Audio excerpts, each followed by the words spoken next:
আর অক্সের ক্ষেত্রে টিবিয়া এবং ফিবুলাটা থাকে অনেক রুডিমেন্টারি শর্ট, এখানে এইভাবে পয়েন্টেড থাকে, ছোট একটা পয়েন্টে থাকে, কিন্তু এটা ওয়াশ আউট হয়ে গেছে, এটা এখানে নাই। হ্যাঁ, তো আর এটার ক্ষেত্রে এটা হচ্ছে টিবিয়া বোন, কিন্তু এটারও কিন্তু ফিবুলা বোন আছে। এই ফিবুলা বোনটা অনেক ওয়েল ডেভেলপ, লম্বা বড়, এবং এটা কিন্তু ফিবুলা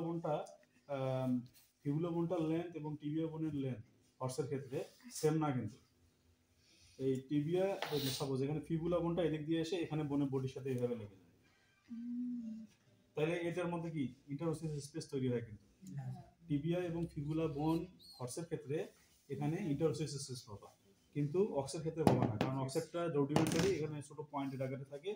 যদি একটু বেশি হিট হয়ে যায়, মানে বয়েলিং করা হয়ে যায়, তখন দেখা যায় ওটা সেপারেশন হয়ে যায়। এর জন্য এটার ক্ষেত্রেও হয়েছে। ঠিক আছে? আচ্ছা, এইটা একটা পার্থক্য। একটা হচ্ছে ইন্টারওসিয়াস স্পেস কোনটার পাওয়া যায়, কোনটার পাওয়া যায়। এখন ডগের ক্ষেত্রে কি? ডগের ক্ষেত্রে টিবিয়া এবং ফিবুলা আমরা দেখলাম যে একটাতে সবচেয়ে লার্জেস্ট বোন বলতেছি আমরা টিবিয়া ফিবুলার মধ্যে, আর ফিবুলা বোনটা সবসময় স্মলেস্ট থাকতেছে, তাই না? কিন্তু ডগের ক্ষেত্রে দুইটাই সেম লেন্থ। দেখো ডগের ক্ষেত্রে একটু সরে যাও, একই স্যার। দেখছো?